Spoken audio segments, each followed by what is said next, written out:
ଯେବେଠୁ ବିବାହ କରିଛନ୍ତି ସେବେଠୁ ଚର୍ଚ୍ଚାରେ ରହିଛନ୍ତି।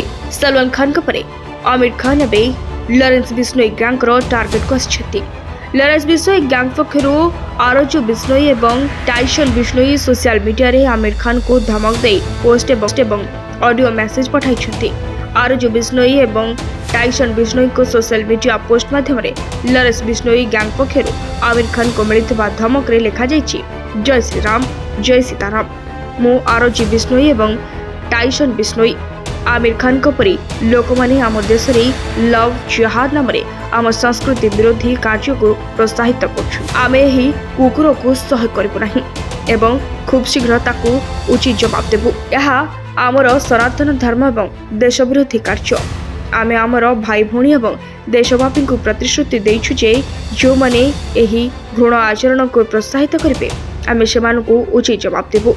जो माने स्टारडम नाम यह प्रोत्साहित करेंगे सेमानकर मुह बंद कर दिया जिवो। चलित मासर आरंभ में आमिर खान तांको प्रेमिका गौरी सहित घरे एक पंजीकृत विवाह करथिले।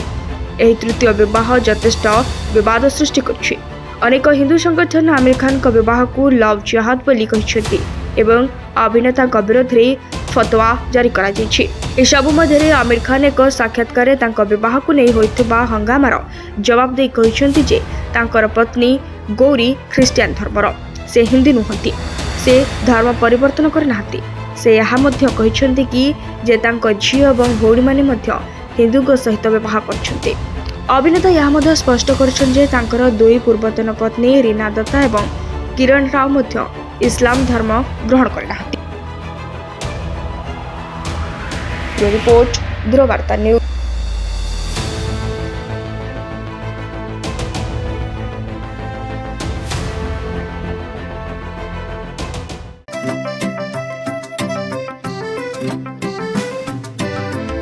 PSG चाहता है चलो कुछ ऐसा करेंगे, देश की शान है हम शानदार रहेंगे, शानदार रहेंगे।